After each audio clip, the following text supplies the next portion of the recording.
شکر ہے بہت لوگوں نے تعزیت کی، لیکن اس موقع پر کچھ لوگوں نے بہت منفی کردار ادا کیا۔ میں ایک جوان بیٹے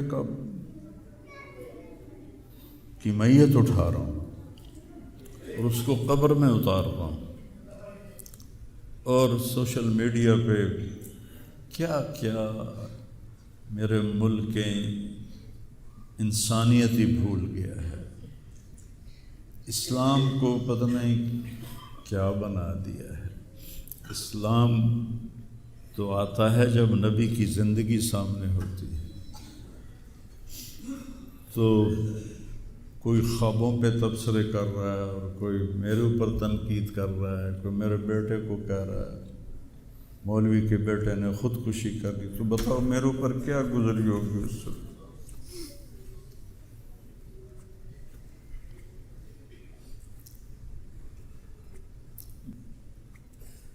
حضرت عمر ابن ابسہ سے پوچھا، یا رسول اللہ، سب سے اعلیٰ درجے کا اسلام کیا ہے؟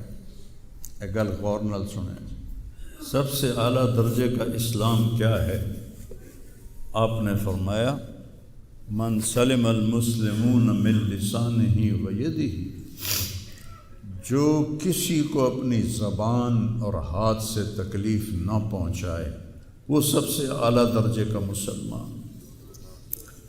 اب یہاں حال یہ ہے کہ دنیا دار ہوں، دیندار ہوں، علماء ہوں، ان کی زبانوں سے الفاظ نہیں نکلتے، ان کی زبانوں سے آگ نکلتی ہے، ان کی زبانیں آگ برساتی ہیں۔ تو جب زبان آگ برسائے گی تو دل نفرت سے بھرا ہوگا، لیکن میں نے کہا یا اللہ، میں نے تجھ سے وعدہ کیا تھا کہ میں اپنی وجہ سے کبھی کسی سے نفرت نہیں کروں گا، کسی سے بغض نہیں رکھوں گا، کسی سے قطع تعلق نہیں کروں گا۔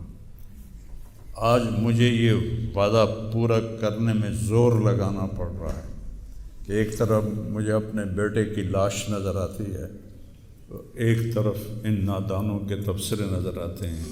میں کسی کا نام نہیں لیتا، بھرا پڑا سوشل میڈیا، اور اتنی جھوٹی خبریں، اتنی جھوٹی خبریں، اتنی جھوٹ، زخم پہ مرہم لگاتے ہیں یا نمک چھڑکتے ہیں، اور وہ اسلام سمجھ کے کر رہے ہیں۔ میرے بیٹے کی لاش میرے سامنے ہر وقت نظر آتی رہتی ہے، اور کوئی کہہ رہا ہے خواب جھوٹا بیان کیتا سوں، کوئی کہہ رہا ہے بیان کرنے والا کوئی جھوٹا ہے ہی، کوئی کہہ رہا ہے قرآن خوانی کیوں کیتی سوں، یہ تو حرام ہے، کوئی کہہ رہا ہے دعا کیوں کروائی سوں، سارا حلال حرام ایتھے ہی رہ گیا۔ ایک زخمی باپ کے زخم پر پھنبا رکھنے کی بجائے میں نے بڑے، انسان زندگی میں صدمے دیکھتا ہے، ناگواریاں دیکھتا ہے، میں نے بڑی بڑی ناگواریاں دیکھی، لیکن عاصم کی ناگواری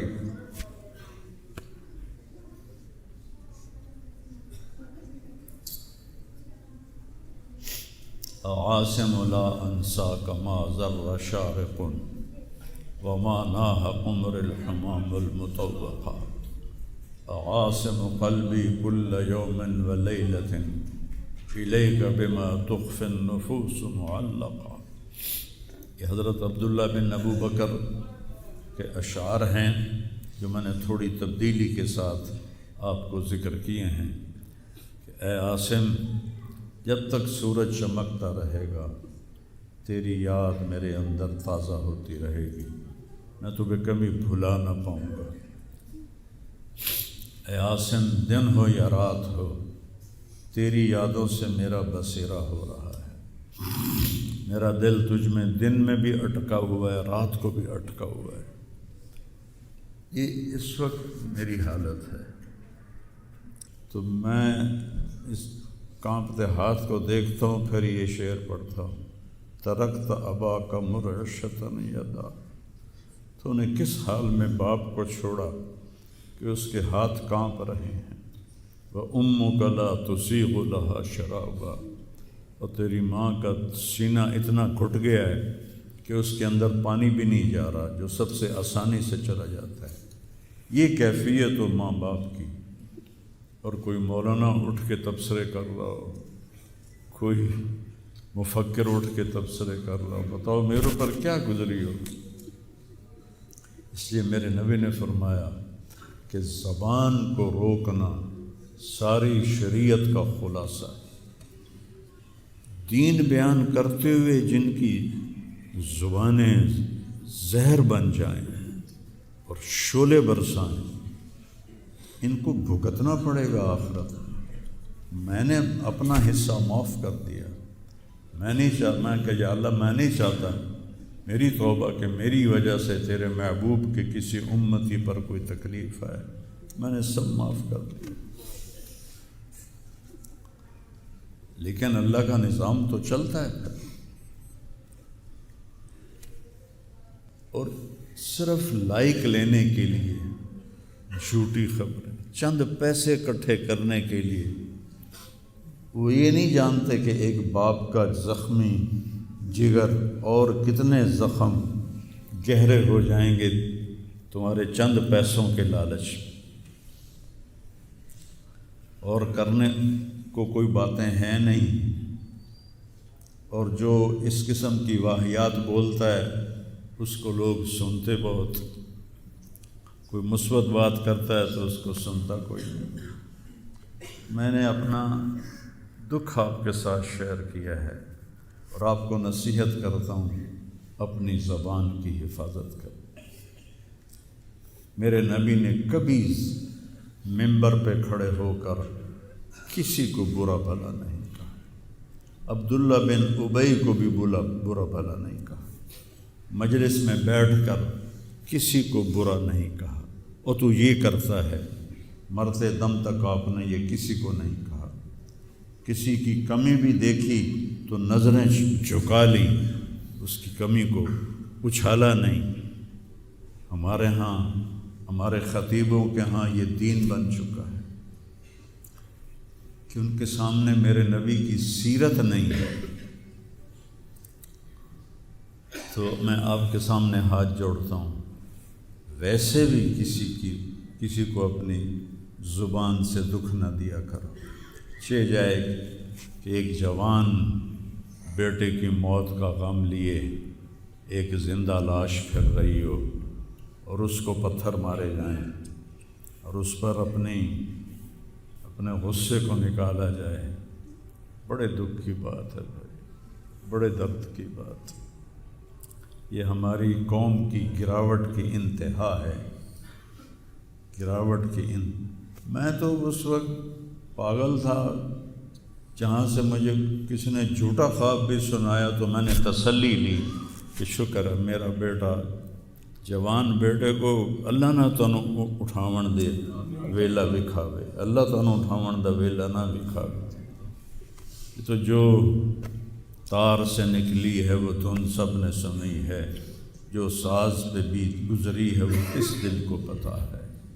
یہ تو وہی جانتا ہے جس پہ یہ صدمہ گزرتا ہے، وہی جانتا ہے جس کا جگر ٹوٹے ٹوٹے ہوتا ہے۔ اوروں کو کیا پتہ کہ اولاد، جوان اولاد کا، اور میرا بچہ یہ اتنا نیک تھا، کبھی غیبت نہیں کرتا، کبھی غیبت نہیں کرتا، کسی سے نفرت نہیں کرتا تھا، کسی کی غیبت کرنے نہیں دیتا تھا، کسی کی برائی کرنے نہیں دیتا تھا۔ یعنی اس کی آپ بات سنو کہ یا اللہ جن جن لوگوں نے پاکستان کو لوٹا ہے اس میں جتنا میرا حصہ لوٹا ہے میں نے سب کو معاف کیا۔ ایسے اخلاق والا بچہ میرا مر جائے اور مجھ پر تان و طنز ہو رہا ہو، قرآن خوانی کیوں کرائی، کوئی کفر کر دیتا ہے، اسلام ہی چوں نکل گیا۔ یہ دیوبندی بریلویوں نے آپس میں لڑ کے پوری امت کا بھولیا بگاڑ کے رکھ دیا۔ خطیبوں نے، میں صحیح علماء کی بات نہیں کر رہا، خطیب چاہے دیوبندی کے ہوں، چاہے اہل حدیثوں کے ہوں، چاہے وہ بریلیوں کے ہوں، چاہے وہ شیعوں کے ہوں، سوائے نفرت کی آگ بھڑکانے کے ان کے پاس اور کوئی موضوع کوئی نہیں۔ آج میں گیا ہوں اپنے، صبح بہت میرا سر بھاری تھا تو میں سیر کے لیے فجر کے بعد نکلا، اپنے مین فارم پر پہنچا تو وہاں نوکر کھڑے تھے، تو ہمارا ایک نوکر ہے شبیر اس کا نام ہے، تو وہ میں نے ایسے ہاتھ بڑھایا ملنے کے لیے، کہا میاں صاحب عاصم میاں طرح ساڈے نال مل لو، انج نہ مل لو۔ میں کیا وہ کیویں ملدا ہے؟ ہمارے ہاں زمینداروں میں نوکر اور زمینداروں کا آپس میں بڑا فاصلہ ہوتا ہے، وہ جب ہمیں ملتے ہیں تو یوں جھک کے ملتے ہیں یا گوڈے پکڑتے ہیں اور اپنے آپ کو پیچھے ہٹا کے کھڑے ہوتے ہیں۔ تو وہ شبو نے کہا جی ہم میاں صاحب سے ملتے تھے ایسے ہی جویں ساڑے نال مل دیں، تو وہ کہتے یار تم لوگوں کو تو ملنے کا طریقہ ہی نہیں آتا، ہاتھ کھولو۔ ان کے ہاتھ کھلوا کے ان کو جپھا ڈالتا تھا اور ان کے کپڑوں پہ مٹی لگی ہوتی تھی۔ ایسا میرا بیٹا گیا۔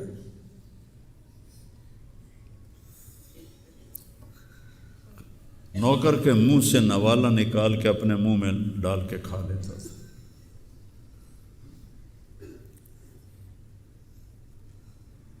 کبھی اس کی جیب میں پیسے نہیں ہوتے تھے، جو بھی دیتے وہ ادھر دے دیا، ادھر دے دیا، ادھر دے دیا، ادھر دے دیا۔ نئی گاڑی میں کوئی غریب آدمی کو بٹھاتا نہیں ہے، وہ نئی فارچون میں وہ اس پاگل کو بٹھاتا تھا۔ یہ بھی مذاق بنا دیا لڑکا۔ ہائے ہائے ہڑے ہو دل ہی تو ہے نہ سنگ و خشت، درد سے بھرنا آئے کیوں، اور تم مجھے اور رلا رہے ہو۔ اس کو بھی مذاق بنا دیا۔ وہ ابھی بھی زندہ ہمارے گاؤں میں جائیں ویکھنا جا کے ویکھ لو۔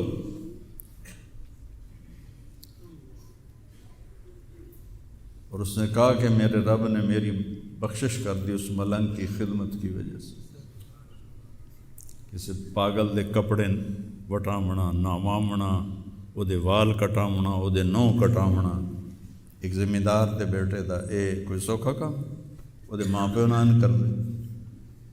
اتنا غریبوں سے اس کو پیار تھا، اور سخاوت کوٹ کوٹ کے بھری تھی، اور نوکروں کو بھی بھائی کہہ کر بلاتا تھا۔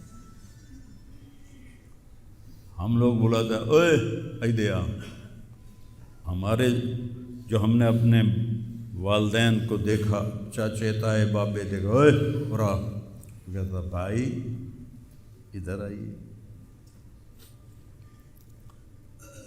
یہ جا ہیرا بندے دا کھڑی جاوے تو دا کی حالس۔